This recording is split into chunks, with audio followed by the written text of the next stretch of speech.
warahmatullahi wabarakatuh. Apa kabarnya anak hebat? Semoga kalian semua selalu dalam keadaan sehat. Kembali lagi bersama Bu Novi di pembelajaran pendidikan agama Islam. Kali ini Ibu akan kembali menceritakan salah satu kisah Nabi. Nabi tersebut adalah salah satu putra dari Nabi Ibrahim alaihissalam. Kira-kira siapakah nama Nabi tersebut? Ayo kita simak ceritanya bersama-sama.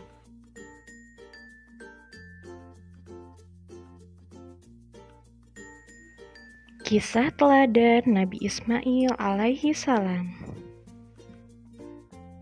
Nabi Ibrahim alaihi salam senantiasa berdakwah dan mengajak umatnya untuk menyembah Allah Subhanahu wa taala.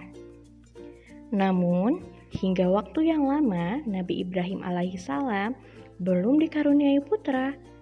Nabi Ibrahim alaihi salam tetap bersabar dan tidak putus asa dalam berdoa kepada Allah Subhanahu wa taala. Akhirnya Allah Subhanahu wa taala menjawab doa Nabi Ibrahim. Istri Nabi Ibrahim yang bernama Hajar melahirkan seorang anak laki-laki yang diberi nama Ismail. Allah Subhanahu wa taala memerintahkan Nabi Ibrahim alaihissalam untuk membawa Hajar dan Nabi Ismail yang masih bayi ke Mekah. Dengan bimbingan Allah Subhanahu wa taala, mereka tiba di daerah Mekah yang kering dan tandus. Di sana tidak ada tanaman yang hidup. Di tempat itu hanya ada padang pasir dan bebatuan.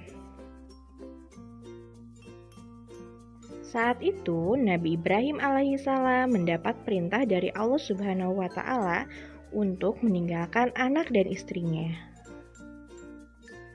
Nabi Ibrahim dan Hajar mematuhi perintah Allah Subhanahu wa taala dengan sabar. Namun, lama-kelamaan bekal milik Hajar habis, termasuk air. Nabi Ismail yang masih bayi menangis karena haus. Kemudian, Hajar mencari sumber air dari Bukit Syafa sampai Bukit Marwah. Ia mencari air di kedua bukit tersebut hingga bolak-balik sebanyak 7 kali. Pada akhirnya, Hajar berada dalam keadaan tidak berdaya. Atas kehendak Allah Subhanahu wa taala, memancarlah air dari tanah dekat Nabi Ismail alaihissalam. Hajar gembira dan bersyukur kepada Allah.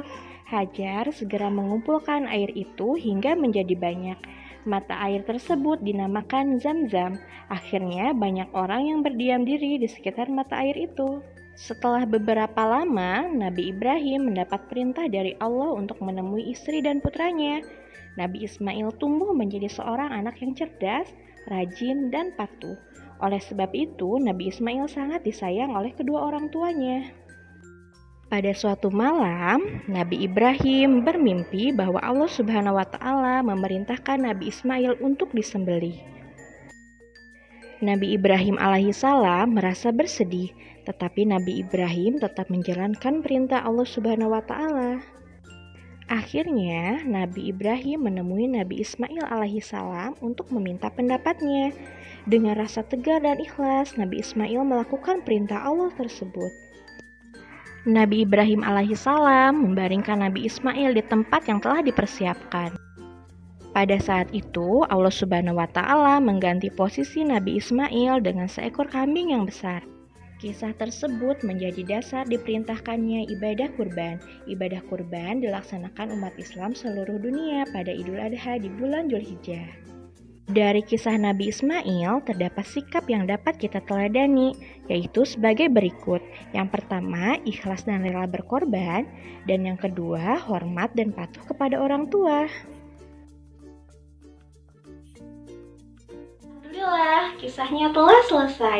Bagaimana? Seru dan inspiratif bukan? Banyak teladan yang bisa kalian ambil untuk kehidupan sehari-hari. Insya Allah, kita akan bertemu lagi di pembelajaran berikutnya. Tetap semangat. Wassalamualaikum warahmatullahi wabarakatuh. Sampai jumpa.